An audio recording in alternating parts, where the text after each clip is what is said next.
Now we've got another problem. I can't find Richard Freeman, but I can find Barry Padcaster.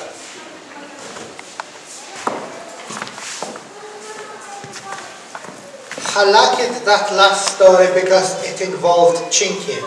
I'm very fond of chinking. I have a big leg. So, Orang Pendek, what do you know about this Freeman guy? Oh, he drinks a bit. I know he likes to booze quite a lot. He's pretty heavily into the sauce. Yeah, I've heard of that. I've heard he gets quite violent as well, doesn't he? Yes, he does. He drinks and he gets violent. And I wouldn't put it past him that he's on drugs as well. No, neither would I. He drinks, he's violent, he's very probably on drugs. Richard Freeman.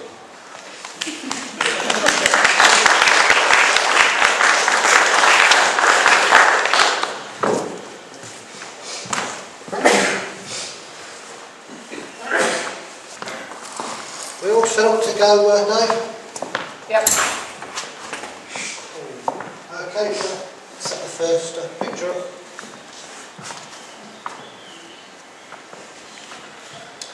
Back in 2008, the CFZ had taken an expedition into the Caucasus Mountains of Russia.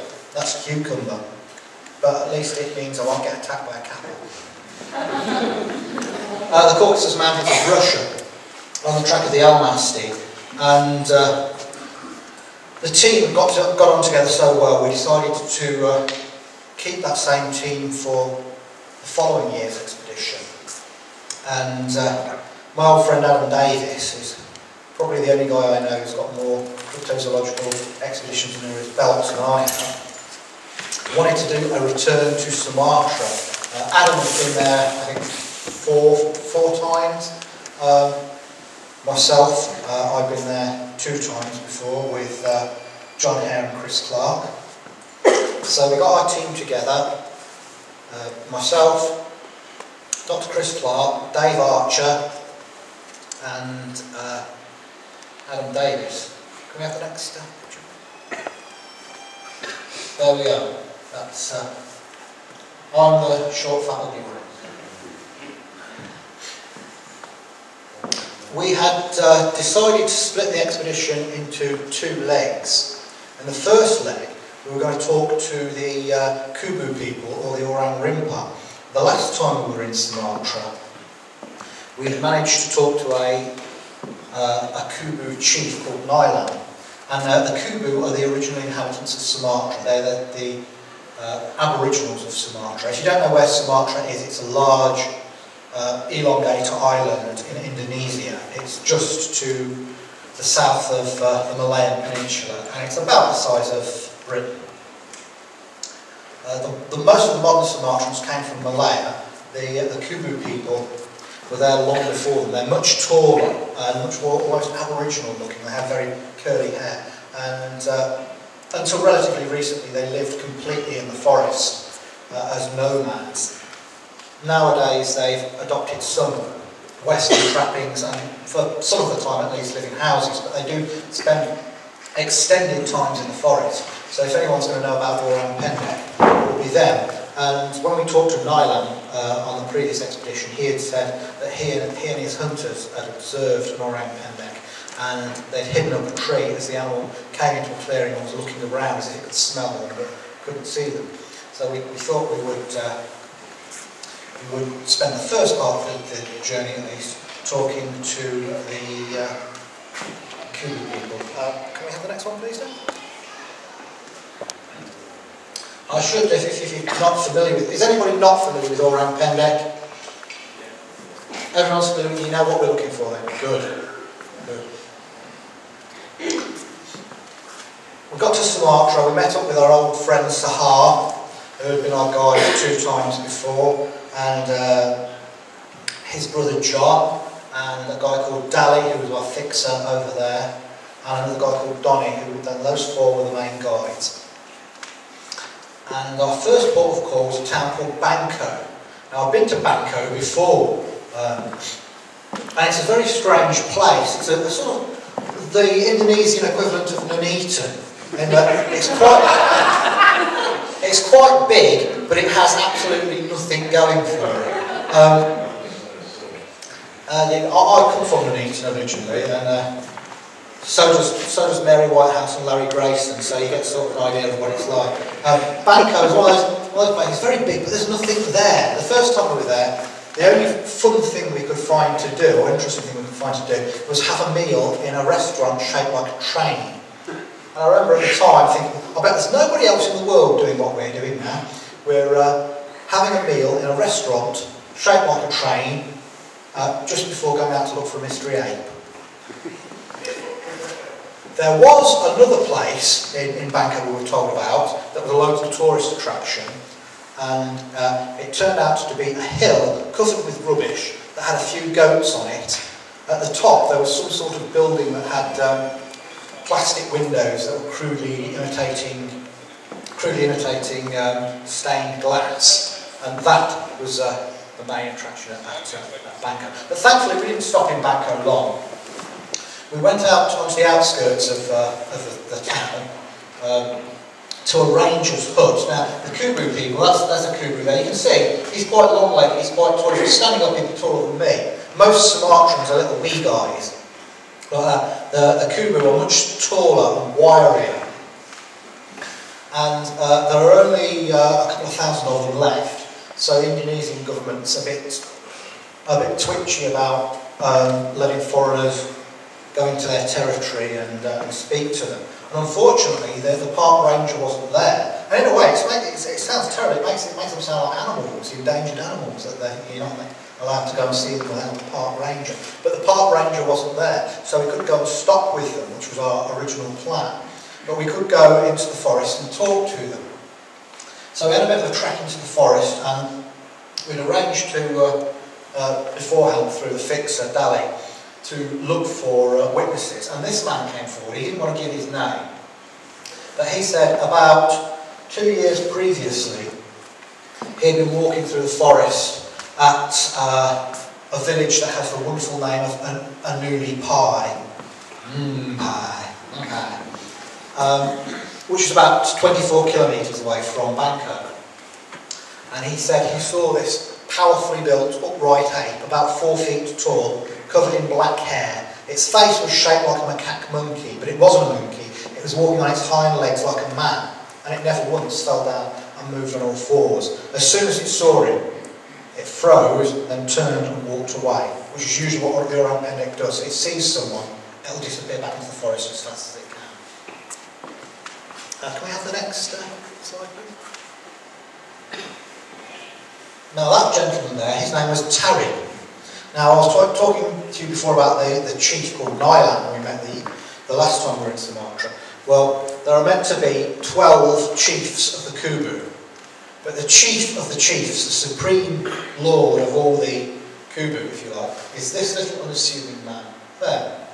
And most of the other Kubu were away hunting. Most of the men were away hunting. The women and children were about, but they were very shy, and they wouldn't come near us. But he came specially to see us, and that's the ranger's hut we were in.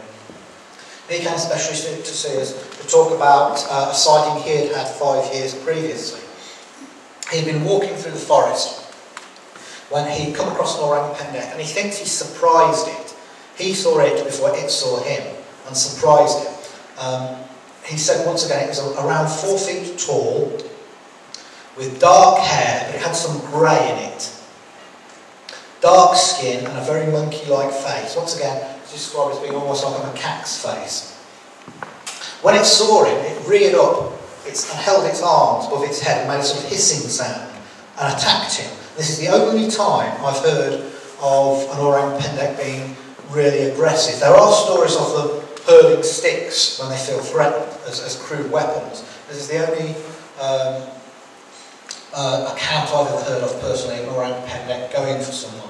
And he said he had to run away pretty quickly with this thing after him and hid behind a mass of rattan vines, crouching down behind it and looking out through the vines. And he said he saw the creature sort of looking around as if it was looking for him and making this funny hissing sound. And then finally it went into the forest. Another thing that the Kubu talked about when we were last in Sumatra, which was 2004, were giant snakes. Now, you may recall there was a a story about an immense python, supposed to be 45 feet long, that had been captured in Sumatra, and the story was that it was worshipped as a god by a tribe of Kubu, and they had a man from Java had convinced them to stop worshipping it for money and capture it so he could take it back to his zoo, and he called it Fragrant Flower and said it was the biggest snake in the world. I think someone from, I think it was the Daily Mail, went and measured it, it was 23 feet long, not 45 feet long. And we were talking to the Kubu about that, and they said, yes, yeah, we captured that snake.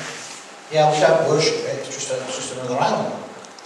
And I said, have you ever seen a snake 50 feet long, which is what this snake is supposed to have been, according to the tabloid stories? And they said, no, we've never seen one that big. The biggest we've seen is about 33 feet. And then quite casually, they said, oh yes, and they have horns. And it turns out that they claim to have seen immense snakes with cow-like horns on their heads. About 33 feet long, the big ones. And they call them nagas. And naga is quite a widespread word in Southeast Asia, generally pertaining to a monstrous form of snake, usually with a crest or fin on the head. We asked Tarib about the nagas, and he said he had seen a very big snake, once again about 33 feet long, but about 2 feet in thickness. And its markings said reminded him of a crocodile's scales. But he said it didn't have horns. And I'm pretty sure what he was describing was a reticulated python, the largest snake in Asia.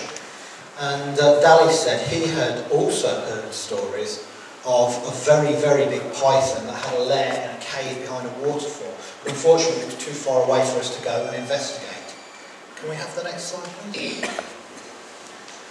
That's Sahar, our main guide. So we decided we couldn't stay with the Kubu, so we decided to go down to Gunung Tujuh, which is the most fruitful place for orang pendek sightings in Kerinci Sabak National Park. It's the crater of an extinct volcano in which there is now a large lake, and the jungles around it are very, very fruitful in orang pendek sightings. And we've been there before, so we decided to go back because there had been a number of recent sightings.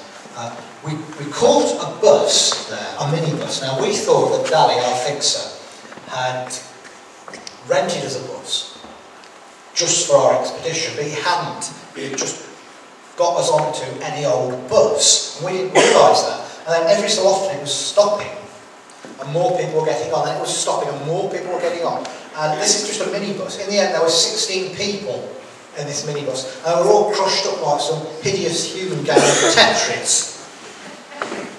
So finally, we had to stop, get off this bus, and rent one of our own that was just for us. But the driver didn't like that. He thought that even though we had paid him to take us down to this particular part of Sumatra, and what was the town called?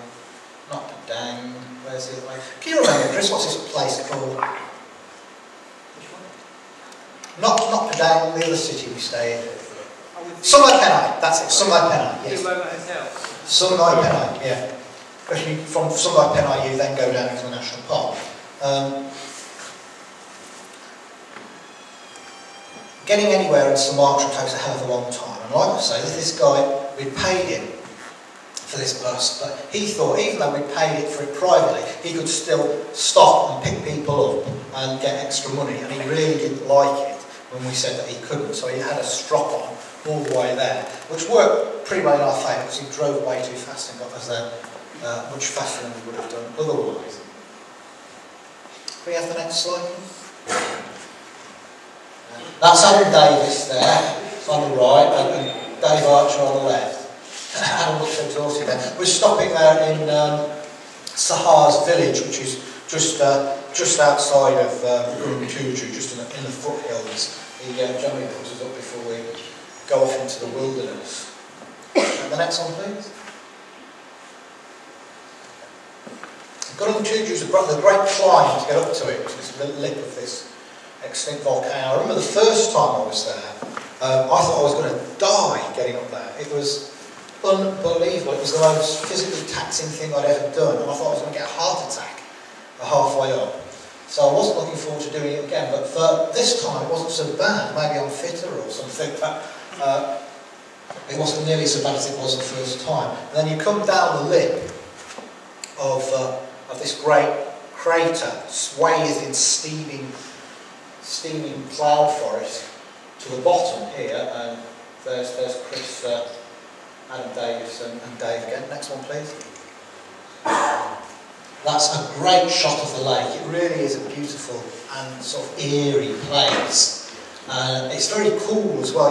You think it's going to be hot in the jungle, but it's not. It's quite cool because it's a cloud forest. The first time we were there, we got across the lake in these wretched old canoes that looked like they'd been built out of bits of the ark. They were falling to pieces. They seemed to have the texture and consistency of very old, crumbly polystyrene. And I was absolutely horrified to find that all these years later, they still had the very same canoes. Only in even worse nick than they were before. Next one, please. There's a nice shot of Adam with the lake in the background. It's very arty. He looks pretty relaxed there, but we'll see that changed a bit later on in the expedition. Next one, please. There we go, that's Sahar, the guide, chief guide, paddling across. And the next one, please. That's a snake that Dave caught. We got to where we were setting up camp, and the Brits set up their tents, and the Sumatrans made a little bivouac out of palm leaves and bits of wood, which turned out to be more comfortable than our tents. And when we were pitching the tent, Dave caught a snake. Thankfully, not a venomous one. Next one, please. That's another bit of another example of the wildlife that infests the camp. It's a rather delightful little tree frog. And the next one, please. And that's just at sunset over the lake. A very serene place. But it's a place where you get more Sumatran tigers than anywhere else in the world. And apparently Sumatran tigers turn man-eater more than any other type of tiger. It's still a very, very rare occurrence, but when you want to pee in the middle of the night and you have to get up and go for one, it gives a certain, shall we say, friance to the experience, knowing that there are tigers out there.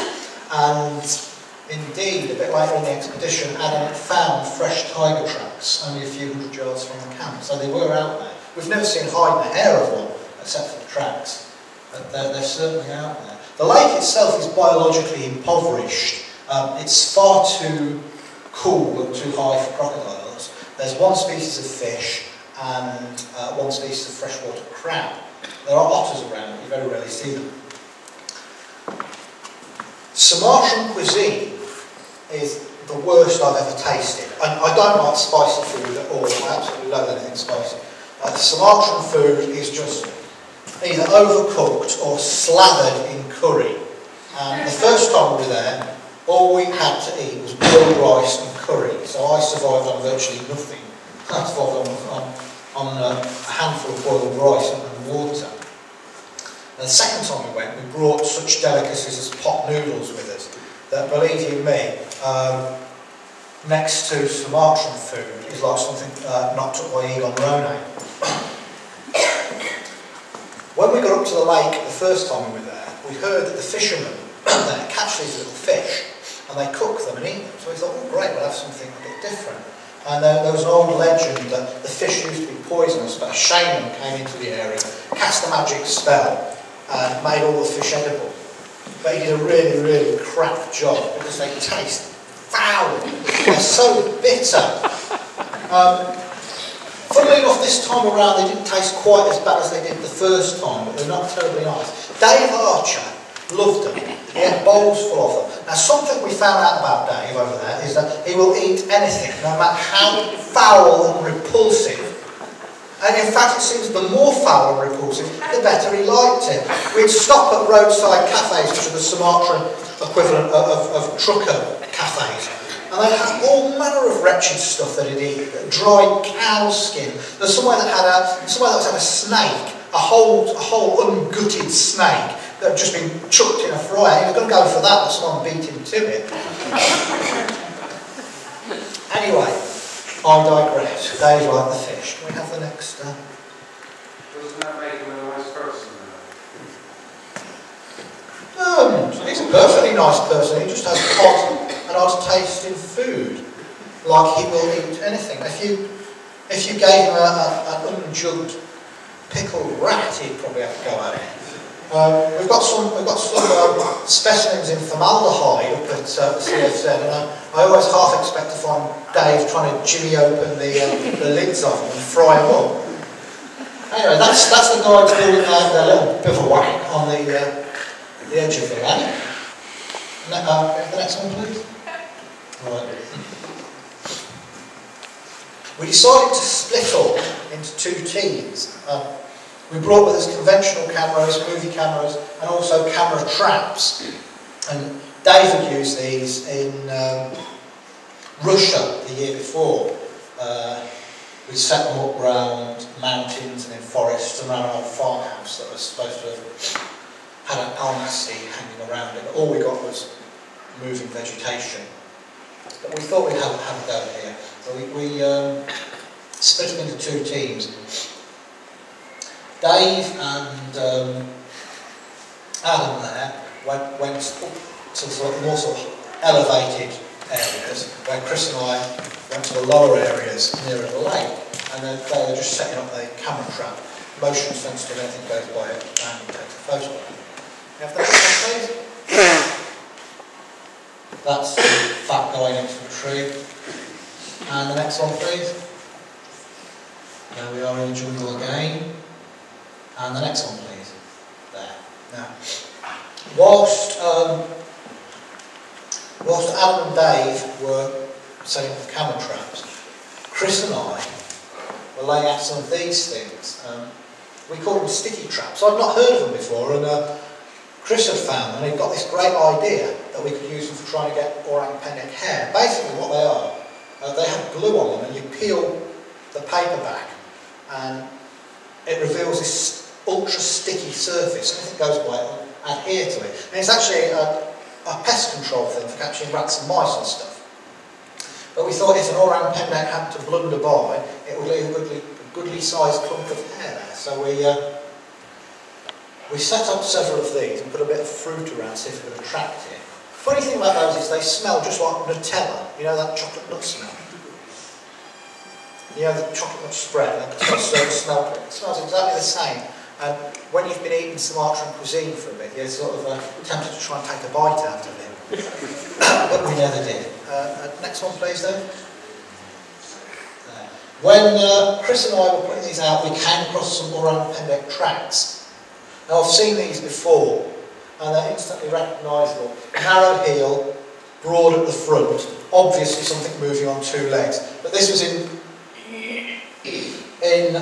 this loan that just wasn't conductive to taking decent plaster casts of it. I mean, you can just about see the outline of it there. But when you see a whole track of them going through the forest, you'll instantly recognise it when you've seen it before as an orang pendek. So we're pretty sure, and the guides were pretty sure, that this was left by an orang pendek. So we knew that there was one in the area. Can we have the next one, please? We got back to camp, Chris and I, quite excited about the find, ready to tell Dave and Adam what we'd seen. But Adam said, oh, I've got to tell you this, I've got to tell you this first. He says, we were walking through the forest, and we heard the Siamang gibbons making a bit of a noise. A ways off to some excursion, and then I heard something large moving through the jungle. And Adam is a really, really good tracker. I mean, he'd put Tarzan to shame. He's as good as the locals. He's absolutely brilliant. He says, there's something, I can hear something big coming through the jungle. So he says to Dave and Sahar, go up ahead, see if you can see anything.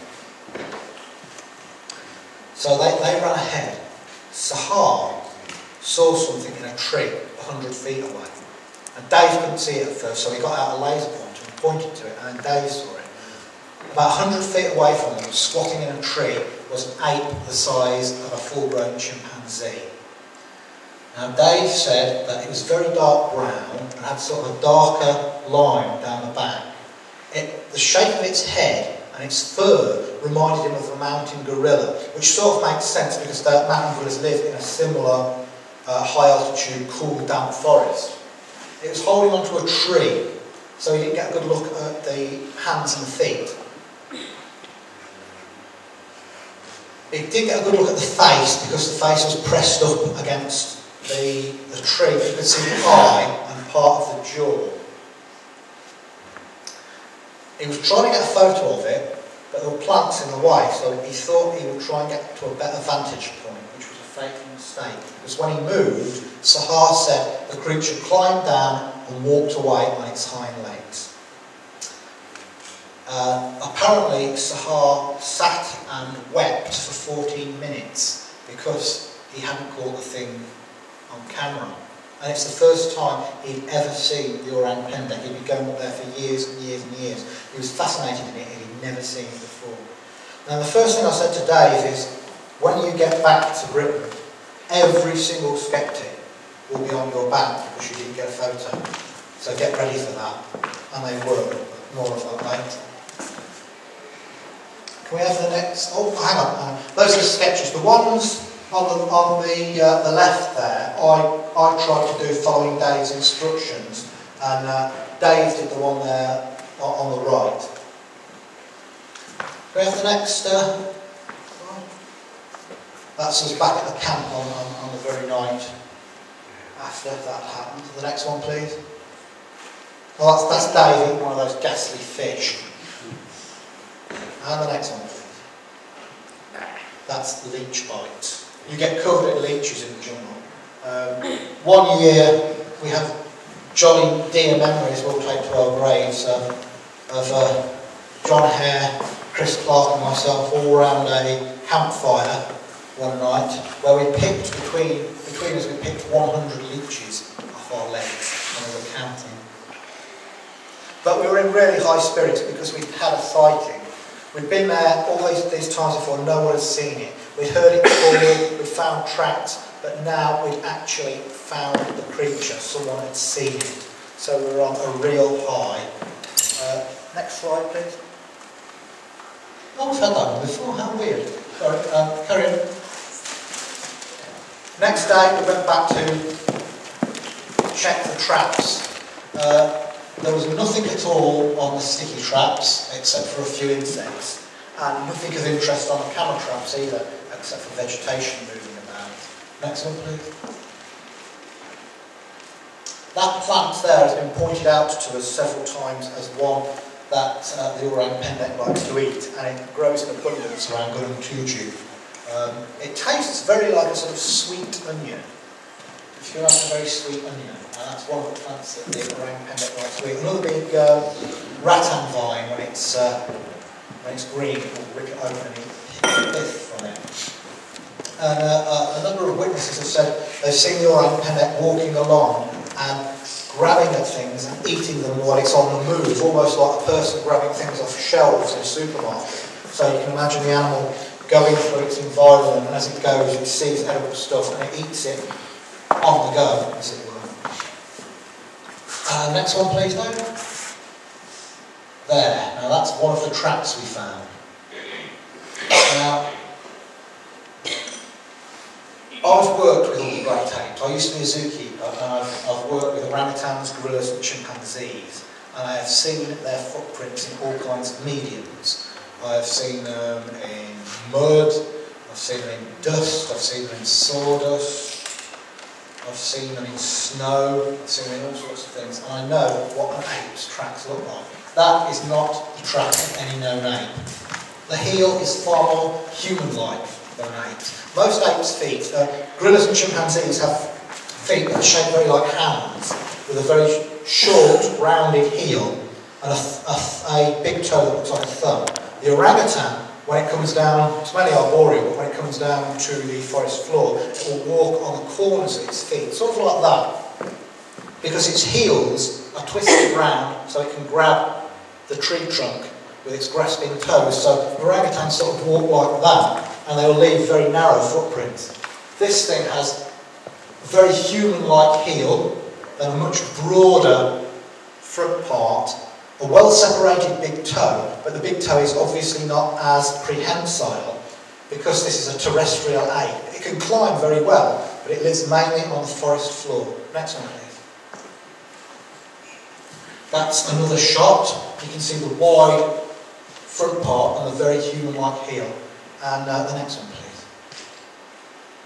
This is another thing that happened. Another strange event that happened around here was, once again, we decided to split up. Chris and I were following an old creek bed, and the other guys had gone off in different directions. And eventually, we hadn't found anything, only found a tract of tape here and golden cat and so on, but nothing particularly pertinent. Then we all sort of met up again near a very large tree, and there was a strange noise of walk, walk, walk, going from the tree every so often. Walk, walk, walk. One of the things the orang pendek is supposed to do, as well as using sticks as a primitive weapon, they're also supposed to signal to each other through trees by banging the tree trunk. We heard this walk, walk, walk sound from this tree every so often, and a bit of vegetation would fall down, and the guys started to get a bit more excited. Now, if you look up at the top, there's sort of a mass there that looked like it could be an orang pendek nest. Debbie Marta, British scientist who runs she's the head of the Indonesian Tiger Conservation Group. She's seen orang pendek several times. She said she's come across nests that these things are supposed to make. We thought, could this be an orang pendek nest?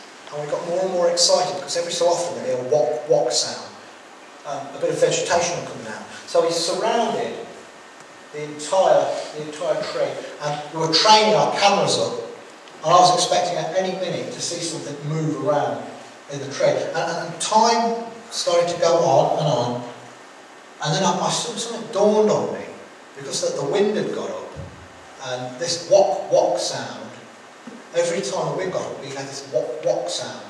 And I realised it was the wind pushing the tree and banging it against the next tree. That was also making the vegetation fall down. We got so excited and wound up over the sighting that we become so excited we were mistaking something that was completely innocuous for possibly a orang pendek hiding up a tree. And in fact, it was just a massive fungus, old fungus in the tree, and the tree being moved by wind, and no orang pendek there. Complete red herring. Next, please. That's a close-up of what we initially thought was a nest. There's almost certainly a load of algae and fungus hanging out of the tree. Next, please. We decided to try a look on the far side of the lake. Chris and I had never been over there. Dave, it was his first time in Sumatra. Adam had been over there and camped there, I believe, once, but only the once. So we decided to go to the far side of the lake, which is much less disturbed. Well, there are not a lot of people around the lake anyway. Fishermen come there once in a while, but they camp in one certain area. The far side of the lake is very much steeper, the banks are very much steeper, the jungle is very much steeper, very few people go there. So the crew, we sort of lashed the old canoes together into a crude sort of a catamaran, and decided to go across and take a look at the far side of the lake. Next one, please. There we are, down across the lake. Thankfully, it's quite calm. And the next one, please. Another shot of us halfway across the lake. Incredibly cramped, and it hurts the old legs. I said to Chris once, the concept of comfort has never been introduced to Sumatra. Wherever you go, it's uncomfortable. Whatever you do, it's uncomfortable. The next one, please. There's a very nice view of the lake and Mount Karinchi there in the background, which is actually an active volcano. And Sahar was saying that a few months previously there was a minor eruption, and you saw all of the magma spewing out of the top of it, which must have looked quite spectacular. One time, around Gulumtuju when Adam was there. I wasn't there this particular time. Adam was there when there was an earthquake, and he said, being in the earthquake, it was like trying to, it was as if the ground had become like water, and you fall over instantly, you can't stand up. The solid ground becomes more like water. And he said he saw a squirrel fall out of a tree, and when the earthquake was over, it sort of jerked itself back up, shook itself off, looked around a bit confused, and then shot up the tree again. So it's not a place I'd like to live in. There's 2 active volcanoes. Sahar's village is in between them, and they also get earthquakes. Nice place to visit, but I wouldn't want to live there all my life. Next one, please. There we are. That's you can see the inside of the canoes and what sort of a state they were in. Every time we got into them, we thought they were going to sink. And the next one, please.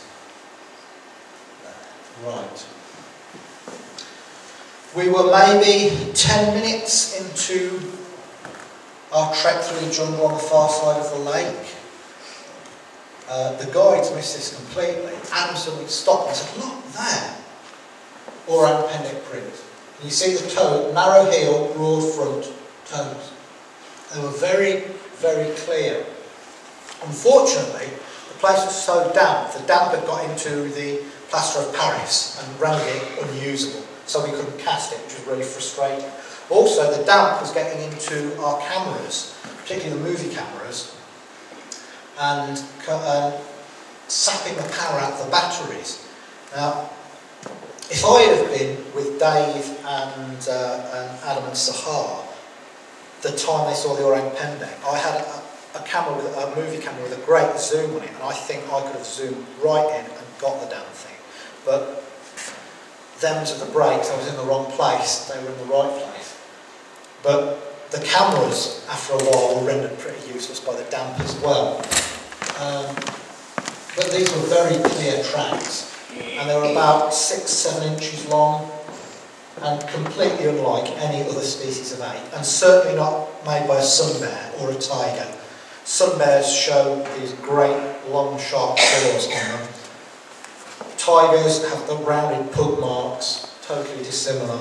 Siamang gibbons are way too small.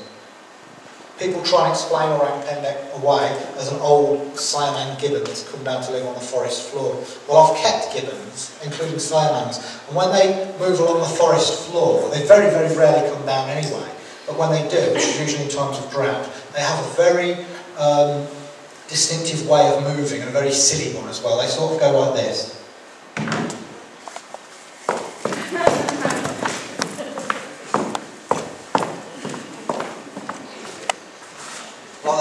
Totally unlike the orang pendek, which walks in a very naturalistically upright way.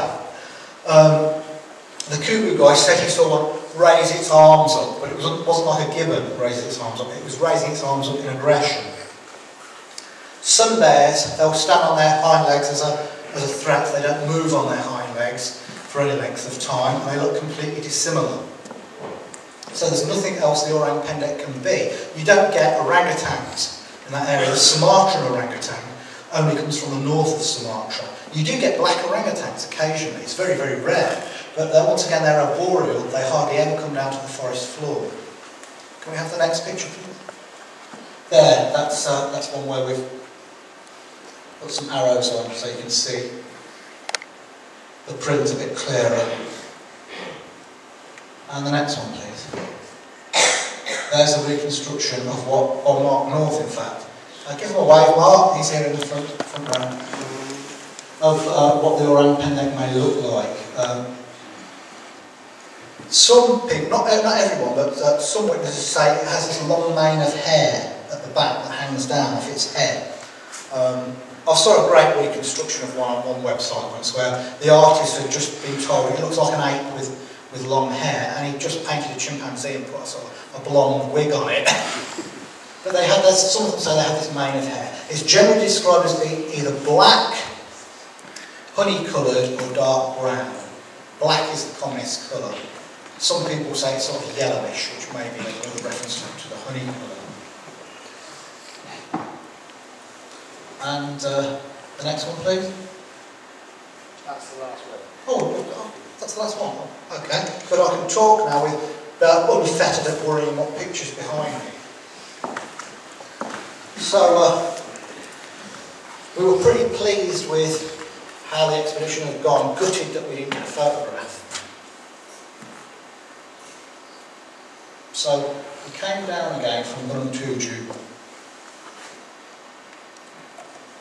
and went back, finally, to England. But there was one thing we brought back with us. We didn't get a photo of the beast, but we got some hair.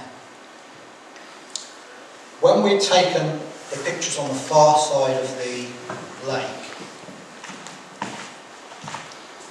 quite close to the tracks, some hair was found against a tree trunk.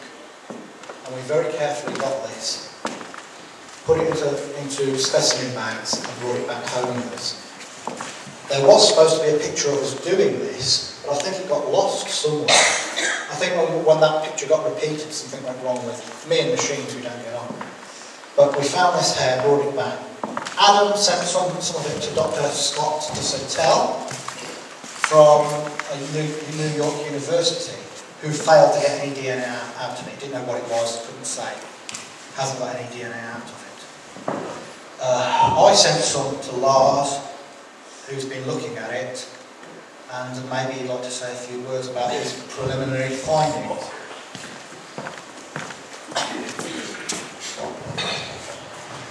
I have been studying some of the hairs that Richard brought back from Sumatra, and they are, I can understand that the guy from New York couldn't really get any DNA out of them because they're in a rather poor condition, but what we have been able to ascertain is that the hairs of these creatures and the little DNA we've been able to study so far does bear some resemblance to orangutans. Whether they actually are orangutans or a new species of orangutan or a new species of primate altogether, I can't say that as of yet, but they have some resemblance to orangutans. And we're still studying them, and I have a friend at the DNA laboratory back in Copenhagen. He says that there is some new techniques that he can try to get perhaps get some more sense out of his results. So in a few months' time, we may be able to tell you more about them. But until then, all I can say is that they look somewhat like orangutan.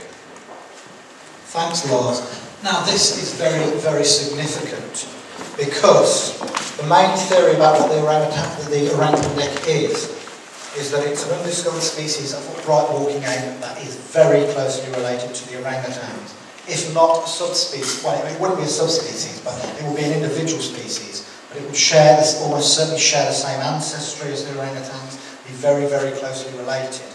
I feel it's very closely related to the orangutan. Maybe having descended from a prehistoric ape called Shivapithecus.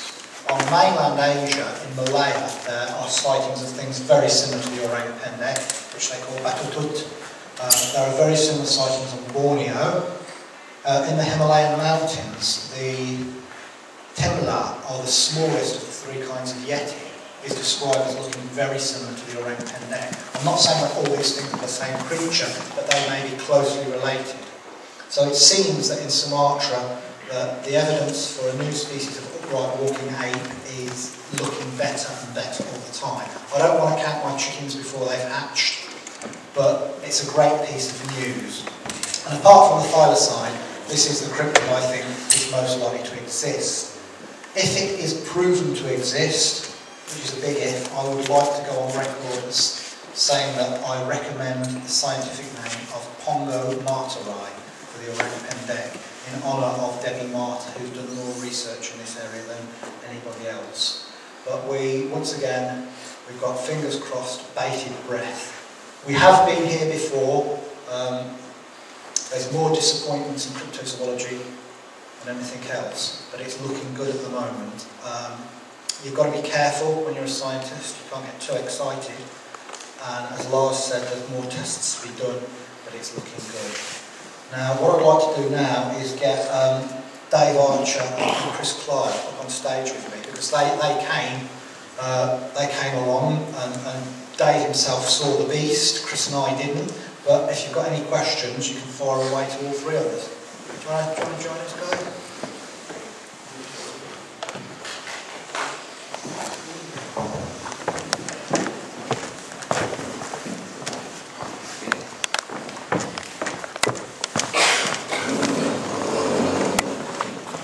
Okay, can the three of you pass that microphone between you, and Greg will do the running. Okay, first question.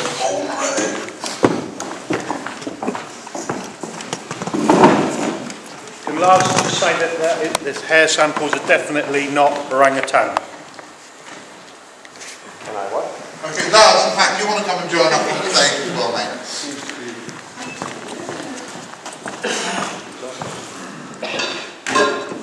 Is that mic on? Can you hear me yet? Your last. Yeah. Can you rule out that they are orangutan hairs? No, not at this stage. All I can say is, well, repeat myself, they look somewhat like orangutans, but that's about all. However, Richard, there aren't any orangutans there, are there? The Sumatran orangutan is much rarer than the Bornean orangutan, and it's found only in the north of the island, around the very northern part near Lake Toba and that sort of area. There are no orangutans here, and there haven't been, I think, for maybe several hundred years, maybe more. And how far, Richard, forgive me, but I'm sure the people in the audience aren't that conversant with Sumatran geography. How far away are you talking? We're talking from where we were in Western Sumatra up to where the Sumatran orangutan is. It's like, sort of like driving from here to Newcastle. And you've got to remember there's only a couple of thousand Sumatran orangutans, if that, and they don't travel far. They're not known for travelling huge distances. Now, it's possible that someone could have brought orangutan hair down and put it in this very remote area, but the chances of that I don't think are very good. I think it's more likely that there is an unknown species of orangutan-like ape in the area. Okay, next question. I don't believe it. You've told everybody what to know, Ruby. Good old girl. I'm interested, unfortunately I came in late, and I'm interested to hear the witnesses' direct description of what they saw. You tell them how I am. Right, because let's say we went on the hints, so how sort of pointed to the thing, I couldn't see it straight away. I had to look, because the branches are everywhere, it's very thick, and I had to look on the point with the laser. But first impression of it was like just like a large chimpanzee clinging onto the, like koala bears clinging onto branches, that sort of thing. It's clinging on into the edge of this tree trunk, and it was exceedingly powerfully built, muscular, sort of arms and shoulders, and his face was pushed up against the bark of the tree, which has got a lot of moss up to about an inch long covering it.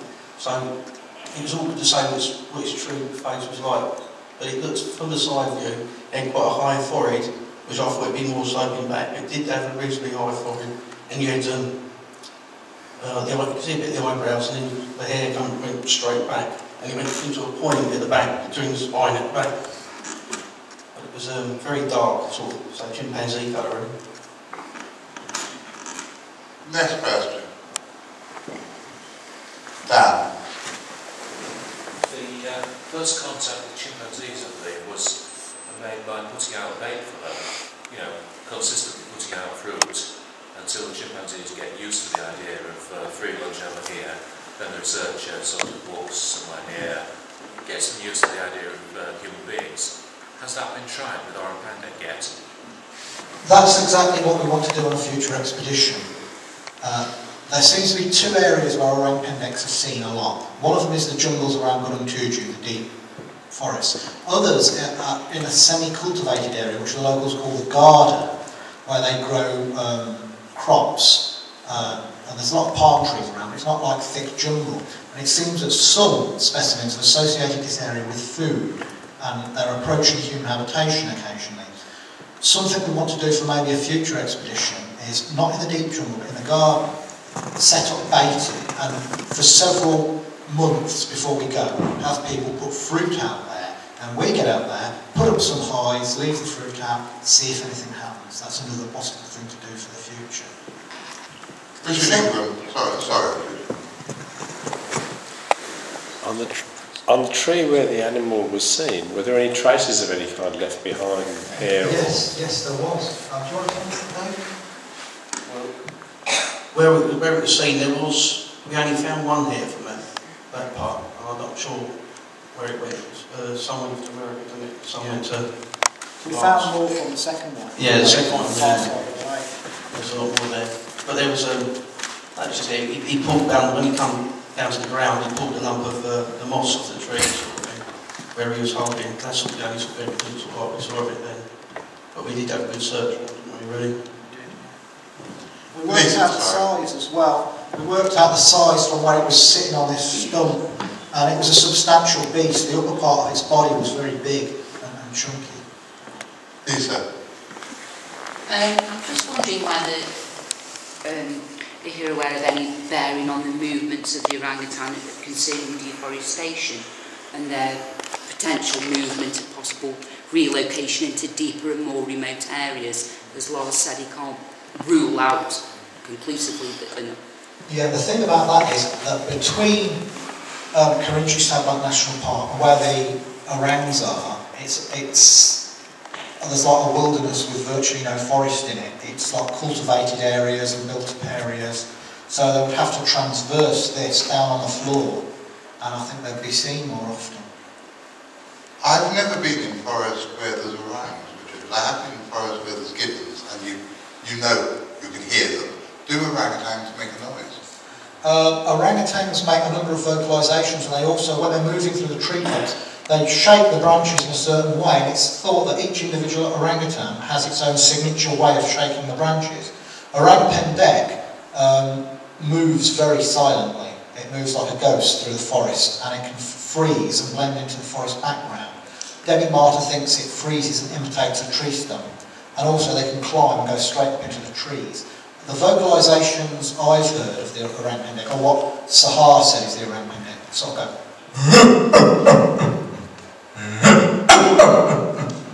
like that.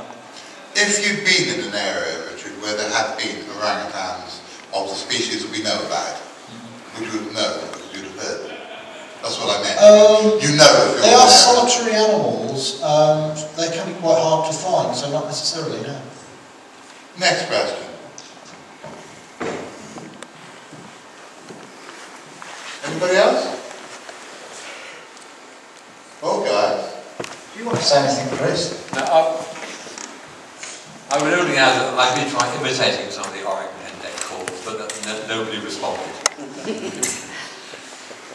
Not even Richard.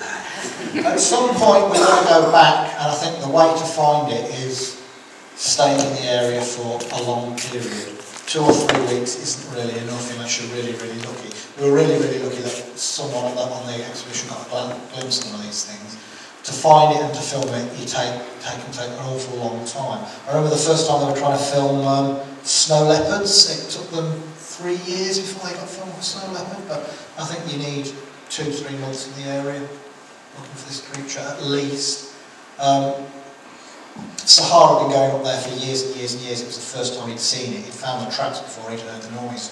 He'd never seen the creature. Debbie Marta was very lucky. She saw one within a few months of being there, and she's since then, and she's been there since I think 86, 87, and she's seen it 3, 4 times. Anybody else? Well, I think you will all agree that this has been a remarkable conference. It started with Lars waving or should I say brandishing, what may well be the pelt of a thylacine, and we've still got that to come. We still don't know. None of us know what it is yet. We've had conclusive proof that there are leopards in North Devon, and now we've been able to announce to the world that it looks quite probable we have orang pendek DNA.